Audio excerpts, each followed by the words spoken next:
Today we are opening a cold case file, but it's not a murder mystery. It's a textual mystery. Right, textual mystery. We are looking at the 1830 printing of the Book of Mormon, and honestly, this deep dive has everything. We've got forensic evidence, a major glitch in the system, and a high-stakes chase across a frozen lake. It really does. And like any good cold case, the evidence has basically just been sitting there in plain sight for nearly 2 centuries, just waiting for the right detective to come along. Yeah. And in this case, that detective is a scholar named Royal Skousen. We're definitely talking about a sort of CSI Palmyra situation here. Yeah. Because we're going to look at actual forensic evidence, literally analyzing pencil smudges, thread stains, spelling errors. Yeah, the physical artifacts. Exactly. And we're using all of that to completely overturn the standard history of how this book was produced. Because the story we've always been told about how the Book of Mormon got from handwritten pages to a printed book, well, it turns out it's wrong. Or at least it's wrong for a very specific, very interesting chunk of the text. Right. So let's set the scene for everyone.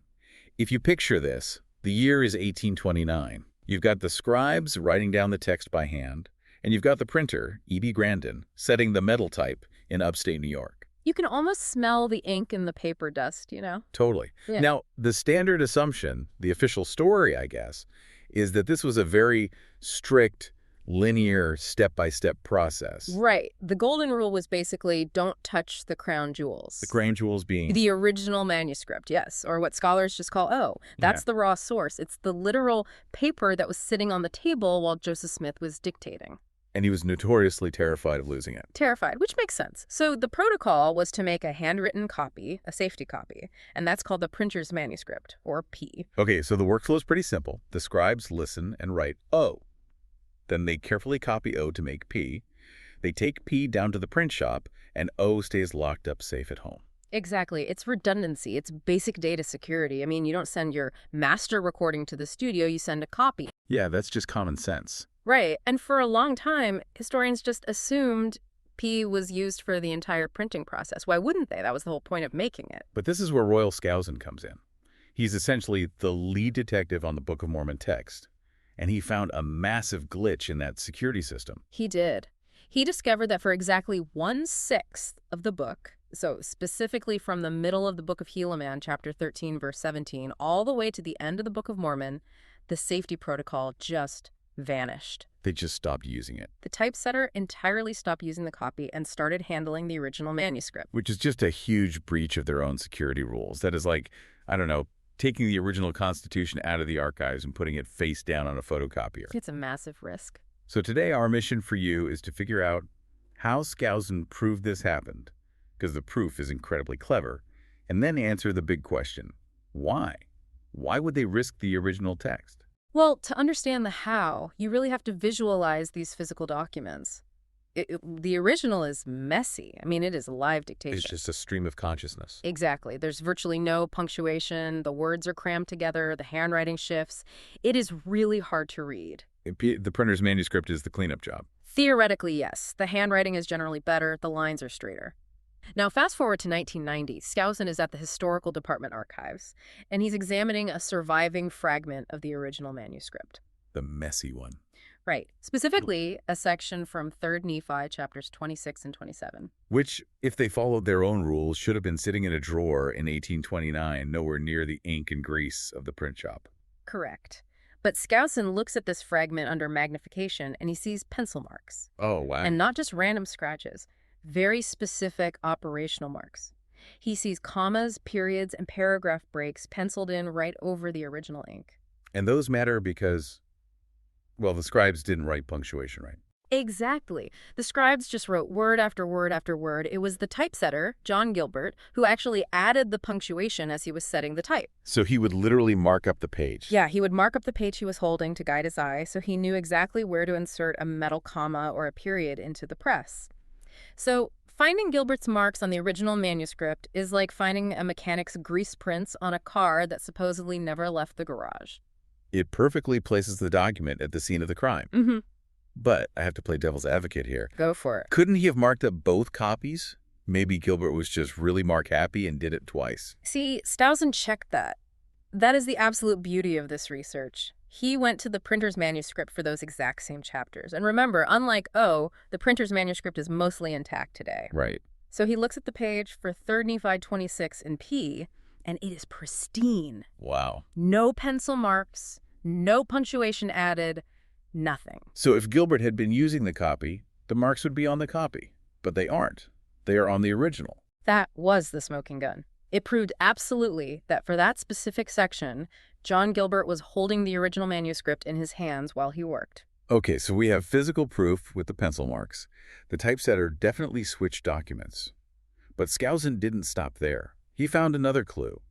And this one is a pure logic puzzle embedded in a spelling error. Oh, this is my favorite piece of evidence. The Cumorah clue. Yes, because it's just pure deduction. It centers on the hill Cumorah. Which, if you're familiar with the text, is spelled with a U, C-U-M-O-R-A-H. Right. That's the modern accepted spelling. But if you look at the 1830 first edition, the actual physical book people bought off the shelf back then, it is misspelled. How is it spelled? It's printed as Cumorah with an A-C-A-M-O-R-A-H, and this happens 9 separate times in the printed Book of Mormon, specifically in Mormon chapters 6 through 8. Okay, so the printed book says Cumorah. But how does the spelling error tell us which manuscript the typesetter was looking at? I mean, maybe they just didn't know how to spell it yet. It all comes down to handwriting analysis. Oliver Cowdery was one of the main scribes for the original, and Oliver had a very specific quirk in his penmanship. His U's looked almost identical to his A's. Oh, I see. They were open at the top, so if you didn't know the word, or if you were just reading really fast, you would definitely guess it was an A. Okay, I follow the logic. The typesetter looks at the manuscript, sees a messy U, thinks it's an A, and sets the type as Cumorah. But that makes sense regardless of which document he's looking at, doesn't it? But here's a twist. Skousen looked at the printer's manuscript. The scribe who was copying that section, we call him Scribe 2, he initially wrote Cumorah with an A because he misread Oliver's messy handwriting too. So the error was copied into the safety copy. It was. However, Oliver Cowdery later proofread the printer's manuscript. Wait, he went back and checked Scribe 2's work. He did. He proofed it. And the printer's manuscript, that incorrect A is clearly crossed out and corrected to a U. It is unmistakably Cumorah in the copy. Oh, wow. I see where you're going with this. If the typesetter had been looking at the printer's manuscript... You would have seen the correction. You would have seen the clear, corrected Cumorah. The fact that the 1830 printed book says Cumorah proves the typesetter never saw that correction. That's incredible. He bypassed the safety copy entirely, went straight to the source, Oliver's messy, uncorrected original, and made the exact same mistake the copyist did. It's a literal logic gate. The error in the printed book is only possible if the typesetter is actively ignoring the safety copy. That is just, it's like the error itself tells the history of the document. Precisely. And if that wasn't enough to convince you, there is a third piece of evidence that is even more physical than the pencil marks. It's the case of the uncut pages. The uncut pages. This sounds like something out of a rare book collector's nightmare. It kind of is. In 1991, Skousen traveled to Independence, Missouri to examine the physical binding of the printer's manuscript. Now, to get this, you have to remember how paper worked in the 19th century. Right, it wasn't just loose printer paper. No, it came in large sheets that were folded multiple times into little booklets called gatherings or signatures. Okay, so like a little folded pamphlet. Exactly. And normally, to typeset from those handwritten booklets, the printer had to cut the threads holding them together so he could lay the pages flat on his stand. You literally have to take the booklet apart to work on it. So, cut threads implies I worked on this section. Yes. And usually when you do that, you'd see stains in the center fold the gutter from dirty fingers, ink, or just shop dust. But for this specific section, Helaman 13.1a through the end of Mormon Skousen found a solid block of 72 pages in the printer's manuscript where the threads were never cut. They were still folded shut. Completely intact. In fact, those threads weren't removed until the 20th century for archival preservation. That is wild. And there were no thread stains in the gutter at all. The inner pages were totally clean. This physical evidence proves beyond a shadow of a doubt that the 1830 typesetter never even dismantled those specific gatherings. He couldn't have used them to set the type because he never opened them up to look at them. Exactly. So look at what we have. We have pencil marks on the wrong document, a spelling error that ignores a clear correction in the copy, and the copy itself is sitting there with the shrink wrap still on, so to speak. The verdict is absolutely undeniable. For 1/6 of the book, they switched. But that really begs the massive question here. Why? Why would they break their own #1 security rule?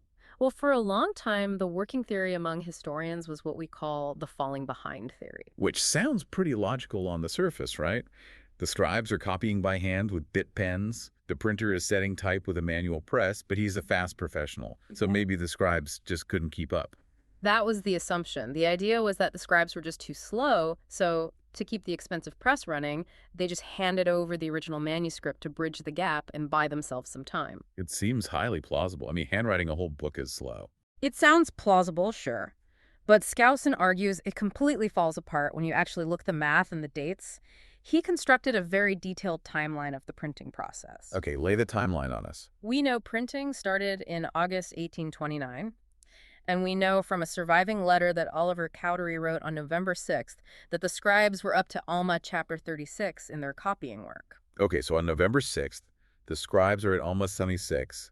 Where was the printer on that date? Well, based on the average printing speed, which was about 4.7 days per signature, the printer was way back in the Book of Mosiah. Wait, really? So the scribes weren't falling behind at all? They were, what? They were over a month ahead of the printer. Wow. The whole tortoise and the hare scenario just doesn't work here because the scribes, the hares, were absolutely winning. They'd built up a huge buffer of copied text. So if it wasn't a production delay, why switch? Why hand over the crown jewels if you have a month's worth of safety copy ready to go? This brings us to the actual catalyst, and it has a name, Abner Cole. Ah, the villain of our story enters. In a way, yes.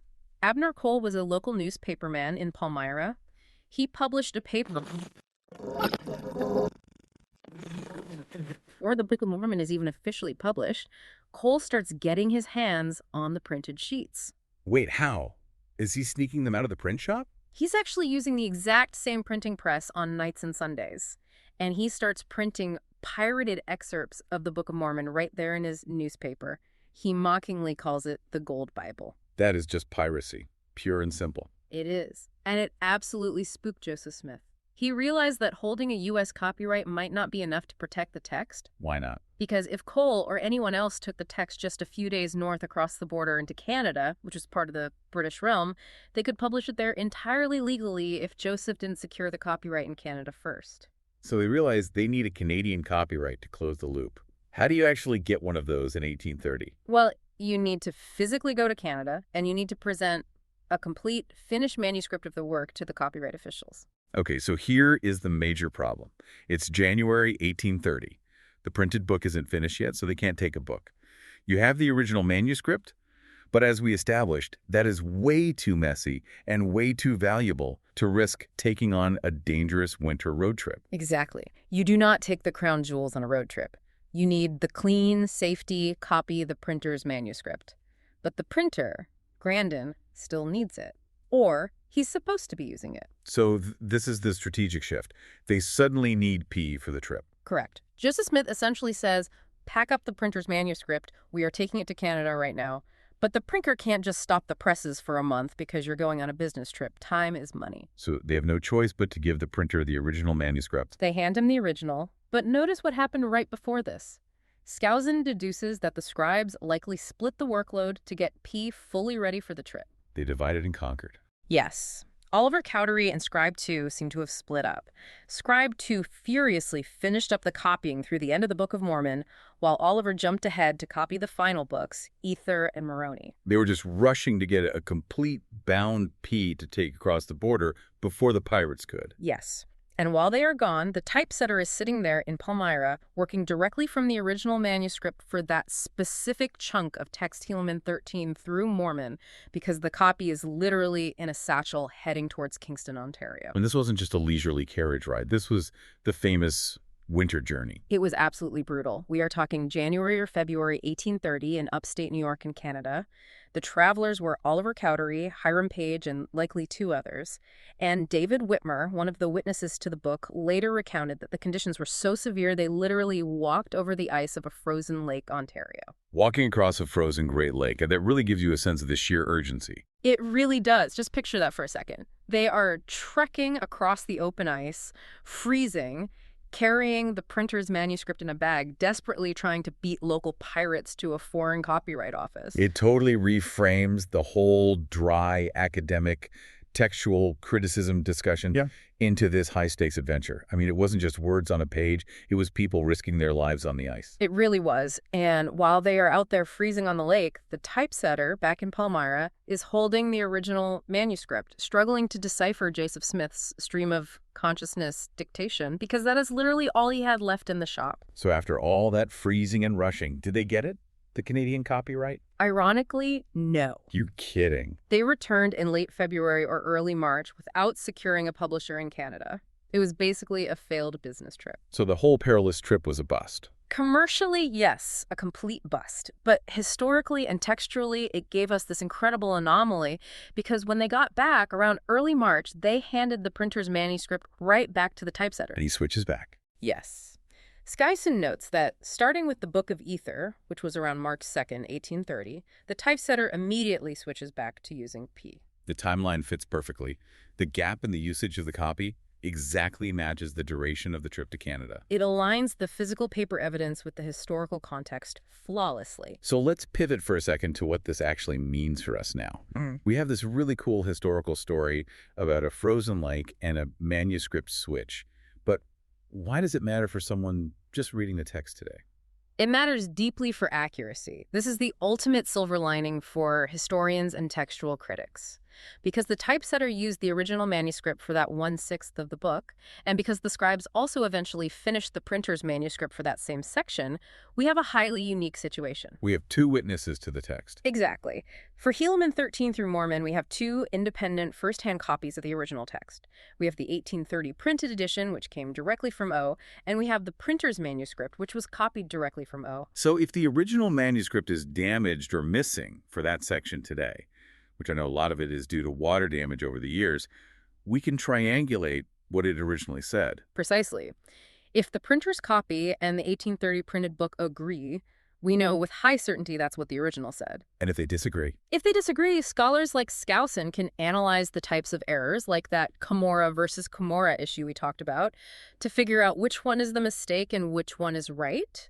It allows for a much more accurate reconstruction of the original text for this specific section than almost anywhere else in the entire book. It's fascinating that a completely failed, panic-driven business trip to Canada actually ended up preserving the text more accurately for future generations. It is. It's one of those great cases where the messiness of real history piracy threats, frozen lakes, rushing to meet legal deadlines actually left us with much better data. So let's recap this journey we've been on.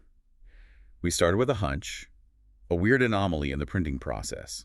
We looked at the forensic clues, pencil marks on the wrong document, a persistent spelling error of Cumorah, and those untouched, uncut pages in the safety copy. Which then led us to debunk the old idea that the scribes were just too slow, because the math proved they were actually way ahead of schedule. And finally, we found the real culprit, the very real threat of piracy from Abner Cole and the desperate need for a Canadian copyright, leading to a dangerous trek across the ice. Which forced the typesetter to use the crown jewels, the original manuscript, just for those few freezing weeks. It really connects the physical object of the book to the very human struggle of producing it.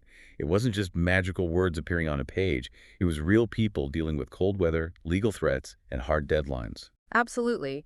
You know, we often think of historical texts or scripture as something that just descends from heaven, perfect and ready-made.